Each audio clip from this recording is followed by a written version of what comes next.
Parlez-nous de votre rencontre. Tinder déjà pour commencer. Voilà. Et puis ça s'est transformé en podcast. Il y a des dates comme ça qui tournent bien.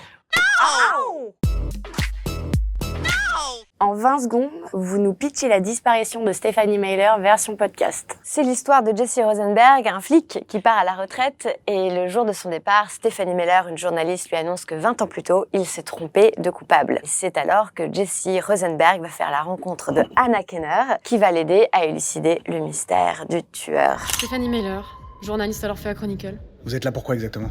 Vous êtes trompé de coupable. La journaliste, elle a disparu. Avez-vous rencontré Joël Dicker? Non. Mais j'ai vu sur les réseaux sociaux qu'il avait adoré le podcast. Ouais, il m'a follow. Non, Toi, j'adore.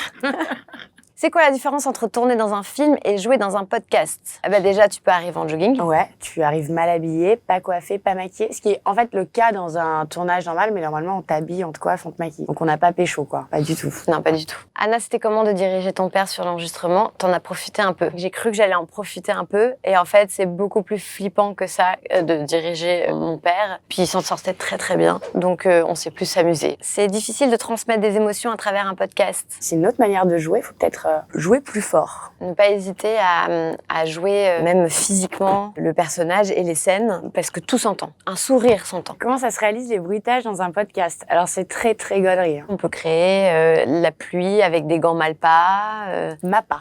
Pardon.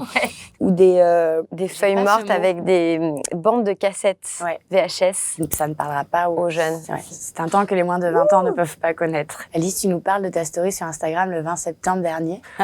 Oui. Oh là là, ça m'a complètement dépassé cette histoire. Parce qu'en fait, j'ai posté ça, mais j'avais posté un truc au-dessus en précisant que c'était quand même un Les gens ne tournage. lisent pas. En tout cas, une partie de mes followers ne savent pas lire. Ça a vite été repris par les journaux qui ont annoncé ma grossesse. Et voilà, c'est pour le tournage du jouet avec Jamel et Daniel Auteuil. Les filles, on va jouer à qui de vous deux? C'est parti.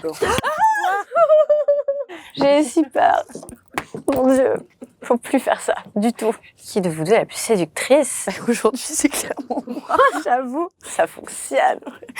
Qui de vous deux était la plus dissipée lors de l'enregistrement?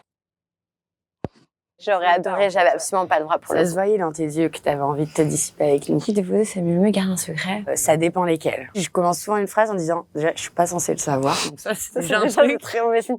Tu vois, je suis pas censée le savoir, donc je ne suis évidemment pas censée te le dire. Mais quand même, je vais te le dire. Je vais quand même te le dire. Ouais, j'avoue. Qui de vous deux est la plus ingérable en soirée? Je suis sûre que c'est toi. Ouais. Ouais. Bon, ce qui se passe en soirée reste en soirée de toute façon.